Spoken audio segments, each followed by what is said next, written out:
মাদক কারবারি হবে, মানুষের সাথে খারাপ ব্যবহারকারী হবে, জেনাখোর হবে, ঘুষখোর হবে, দর্শনকারী হবে, যদি হারামের পয়সা আপনার সন্তানকে খাওয়ান। আজকে আমাদের বাংলাদেশে যারা চাঁদাবাজি করে, ঘুষখোর, সুদখোর, একটা এনআইডি কার্ডের জন্য ইউনিয়ন পরিষদে যান 500 টাকা লাগবে। কথা বলেন না কেন? ঠিক। একটা অফিসে যান, সামান্য একটা কাজের জন্য 5000 টাকা টেবিলে নিতে দাও। ঠিক। এই মানুষগুলো কি আমাদের সন্তান নাকি ভারত থেকে আসছে? বিসিএস কেনার সন্তানকে বানাইলেন, লক্ষ লক্ষ টাকা খরচ করলেন, সন্তানটাকে তো মানুষ বানাইতে পারলেন না। সন্তানটাকে অমানুষ বানাইলেন, আজকে ঘুষ ছাড়া কিছুই বোঝে না। এই মায়ের পেট থেকে কোনোদিন চাঁদাবাজ, সন্ত্রাস ছাড়া হক্কানি কোন আলেম আব্দুল কাদের জিলানী আসবে না। ঠিক। এই মায়ের পেট থেকে মুফতি ফজলুল করিম আসবে না। এই মায়ের পেট থেকে সাবসিডার মরহুম পীর সাহেব, এরকম হক্কানি ওলামায়ে কেরাম, কায়েদ সাহেবের মতো এরকম হক্কানি ওলামায়ে কেরাম আসবে না। আসবে এরকম গুন্ডা পান্ডা আসবে, দালালি করবে। আপনাদের দেশে দালালি আছে নাকি? আছে তো? আমি বলতে পারলাম না, আসলে দুঃখিত, সময়টা খুব কম। আমি আবার কাটা জায়গায় মলম দেওয়ার উস্তাদ, বুঝছেন? আবার একটু পরে মলম শুকাইলে ব্যথা কি কথা পাই না, ব্যথা ভালো হবে না। আর যদি ওই জায়গায় একটু খাইতে দিই, ব্যথা কি ভালো হবে? আমার মনে হয় আজকে অনেকেই মনে হয় রাগারাগি করবেন আমার জন্য। রাসূলুল্লাহ বললেন 3টা উপহার পেয়েছি। প্রথম উপহার হচ্ছে কথা না, প্রথম উপহার কি? 50 ওয়াক্ত নামাজ আমাকে আল্লাহ তাআলা দিয়েছেন। মুসা কালিমুল্লাহ বললেন, না, আপনার উম্মতরা এই নামাজ পড়বে না। মাঠ সম্পর্কে আমার ভালো ধারণা আছে, আপনি আল্লাহর কাছে যান। এইভাবে 9 বার 18 দুবার যাওয়ার আসা যাওয়ার কারণে 45 ওয়াক্ত নামাজ কমায়া 5 ওয়াক্ত নামাজ নিয়ে আসলে আল্লাহর হাবিব যখন অসুস্থ হলেন 40 দিন পূর্বে, আল্লাহর হাবিবের শরীরে প্রথম অল্প অল্প জ্বর অনুভূত হচ্ছে।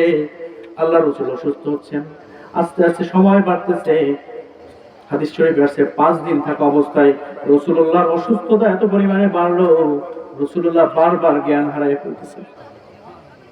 অসুস্থতা এত পরিমাণে বাড়তেছে, বারবার জ্ঞান হারিয়ে ফেলতেছেন, কোনো কথা বলতে পারতেছেন না, আস্তে আস্তে কথা বলতেছেন। সাহাবায়ে কেরামরা বুঝতে পারলেন আমাদের নবী আমাদের কাছ থেকে মনে হয় বিদায় নিয়ে যাবেন, আমরা নবী হারা হয়ে যাব, মাহরুম হয়ে যাব।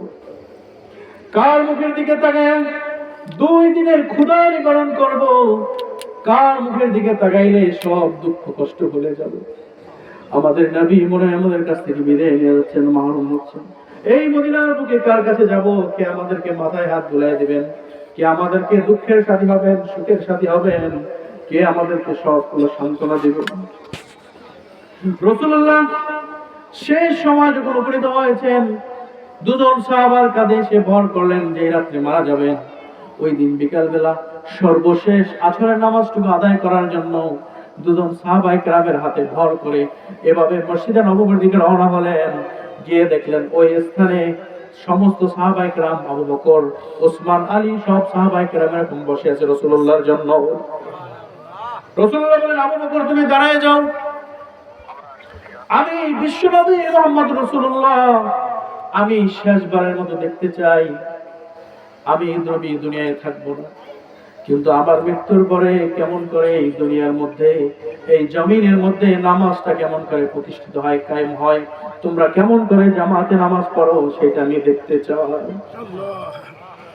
রাসূলুল্লাহ সচক্ষে আসরের নামাজে জামাতটা দেখলেন। আবু বকর ইমামতি দিয়ে সবাই দাঁড়ায় গেল। রাসূলুল্লাহ শেষবারের মতো দেখলেন, ফেলফাল করে তাকিয়ে দেখলেন, চোখের পানিগুলো ছেড়ে দিলেন। রাসূলুল্লাহ চোখের পানিগুলো ছেড়ে দিয়ে দেখলেন সব সাহাবায়ে কেরাম একত্রে জামাতে দাঁড়িয়ে নামাজ আদায় করতেছে। রাসূলুল্লাহ বলেন, আজকে আমি প্রশান্তের হাসি, আমার মনটা খুশি হয়ে গেল। আমি নবী, বিশ্ব নবী দুনিয়ায় থাকবো না, কিন্তু এইভাবেই সারা পৃথিবীতে, সারা পৃথিবীর সমস্ত জায়গায় এইভাবেই নামাজের কায়েম চলতে থাকবে। যে রাতে রাসূলুল্লাহ ইন্তেকাল করবেন, তার পূর্বে একবার বলেছিলেন আল্লাহ রাব্বুল আলামিনের এক বান্দা, আল্লাহ তাআলা তাকে পৃথিবীর সব সম্পদ দিতে চেয়েছিলেন, কিন্তু সেই বান্দা সমস্ত সম্পদ উপেক্ষা করে একমাত্র আল্লাহর ভালোবাসা, আল্লাহর দিদার পাওয়ার জন্য বেশি রাজি খুশি হয়েছে। এই কথাটা তো কেউ বোঝে নাই। বয়োবৃদ্ধ সাহাবী, বয়স্ক সাহাবী হযরত আবু বকর সিদ্দিক রাদিয়াল্লাহু তাআলা আনহু বুঝতে পারলেন। আবু বকর সিদ্দিক রাদিয়াল্লাহু তাআলা আনহু বুঝে চোখের পানিগুলো ছেড়ে দিয়ে কাঁদতেছেন। হযরত ওমর ফারুক, ওসমান, আলী সব সাহাবায়ে জিজ্ঞেস করলেন, ও আবু বকর ভাই তুমি কেন কাঁদতেছো? রাসূলুল্লাহ কার কথা বলেছেন আমরা বুঝি নাই, তুমি কেন কাঁদতেছো? বললেন, ওমর, ওসমান, আলী শোনো, বিশ্বনবী এটাই বুঝিয়েছেন, তিনি আমাদের কাছ থেকে মারুন, তিনি দুনিয়ার জমিন থেকে বিদায় নিয়ে যাবেন, আমরা নবীহারা হব, আমরা নবীর মাহরুম হয়ে যাব, নবীকে আর দেখতে পাবো না। যেই রাত ইন্তেকাল করবেন, সাহাবায়ে কেরামদের বর্ণনা অনুসারে রাসূলুল্লাহর পাশে সব সাহাবায়ে কেরাম যারা বসা ছিল, শেষ সময়ে আল্লাহ রাসূলকে জিবরাইল আমিন এসে সালাম দিলেন, আসসালামু আলাইকা ইয়া রাসূলুল্লাহ, আমি জিবরাইল এসেছি, আমার সাথে আজকে নতুন একজন ফেরেশতা এসেছে। এই ফেরেশতার কোনদিন আপনার সাথে আসে নাই, আপনার কাছে দেখা করার জন্য আসে নাই। এই ফেরেশতার নাম হচ্ছে মালাকুল মাউত। মালাকুল মাউত এসেছে। জিবরাইল বললেন, হুজুর আপনার অনুমতির জন্য এসেছে, আপনি যদি অনুমতি দেন তাহলে আপনার জান কবজ করবে। বিশ্বনবী বললেন, আমি যদি অনুমতি না দেই? জিবরাইল বললেন, আপনি যদি অনুমতি না দেন, এই মালাকুল মাউত আজরাইল, আল্লাহ তাআলা বলেছেন আমার হাবিব যদি অনুমতি না দেয় তুমি ফিরে আসবে। আল্লাহু আকবার বলেন। পৃথিবীর আর কোনো মানুষের কাছে মালাকুল মাউত অনুমতি চান নাই, একমাত্র যার কাছে অনুমতি চেয়েছেন চিৎকার দিয়ে বলতে হবে তিনি কে? বিশ্বনবী মুহাম্মদ রাসূলুল্লাহ সাল্লাল্লাহু আলাইহি ওয়াসাল্লাম। এইবার মালাকুল মাউত বললেন, আপনি অনুমতি না দিলে আমি জান কবজ করব না, কিন্তু একটা সংবাদ আছে, সেই সংবাদটা হচ্ছে আল্লাহ রাব্বুল আলামিন আপনার দিদার পাওয়ার জন্য অপেক্ষা করে আছেন, আপনার সাথে মোলাকাত করার জন্য। এবার বিশ্বনবী খুশি হয়ে একটা হাসি দিয়ে বললেন, তোমার কাজ শুরু করে দাও, আমি আমার রবের সাথে মোলাকাত করার জন্য প্রস্তুত হয়ে গেছি, তুমি তোমার জান কবজ করার কাজ শুরু করে দাও।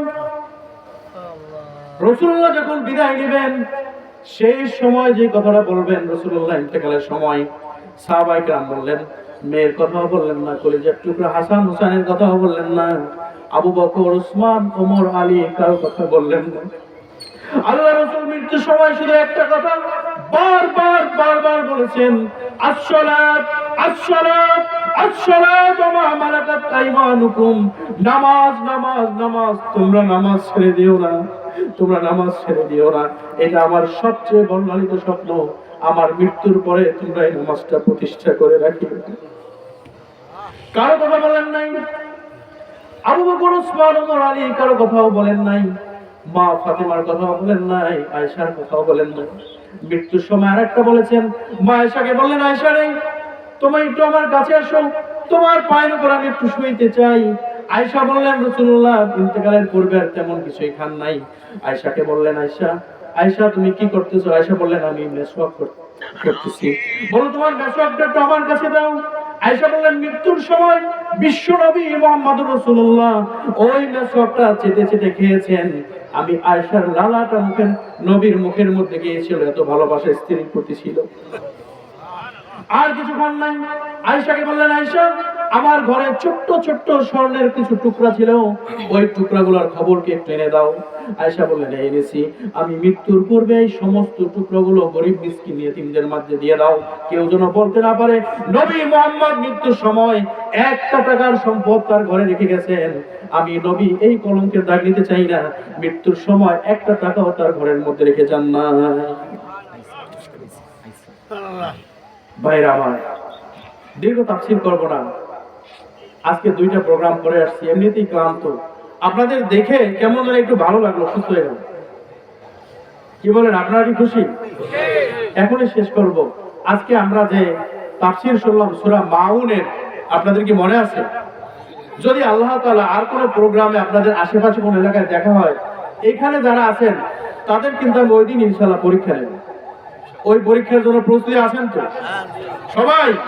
নারায়ে তাকবীর, নারায়ে তাকবীর। আল্লাহ তুমি সকলকে কবুল করো। এতক্ষণ যে আলোচনাগুলো করেছি, সর্বপ্রথম আমি এবং আমাদের সবাইকে সে আমলগুলো করার তৌফিক দান করুক সকলে বলে আমিন। মেহমান এসেছেন, এখনই আপনাদের সামনে গুরুত্বপূর্ণ নসিহত পেশ করবেন। আমি গুনাহগার মানুষ, ইলম কালাম নাই, আপনাদের সামনে আসি দোয়া নেওয়ার জন্য। আপনারা খাস করে আমার জন্য দোয়া করবেন। আপনাদের দোয়ায় সারা বাংলাদেশ সফর করি, রাস্তায় থাকি, কত দুর্ঘটনা হয়। আপনারা দোয়া করবেন যাতে নিরাপদে এই সফরের কাজগুলো পরিসমাপ্তি করতে পারি, তাফসীর গুলো করতে পারি। মানুষের কানে কানে প্রত্যেকটা সূরার তাফসীর করতে চাই ইনশাআল্লাহ। আল্লাহ রাব্বুল আলামিন আমাদের সকলকে আমল করার তৌফিক দান করুন। সকলে বলে আমিন। ওমা আলাইনা ইল্লাল বালাগ। আসসালামু আলাইকুম ওয়া রাহমাতুল্লাহি ওয়া বারাকাতুহু। আসসালামু আলাইকুম। হুজুরকে আন্তরিকভাবে অভিনন্দন, অত্যন্ত সুন্দর আলোচনা করেছেন।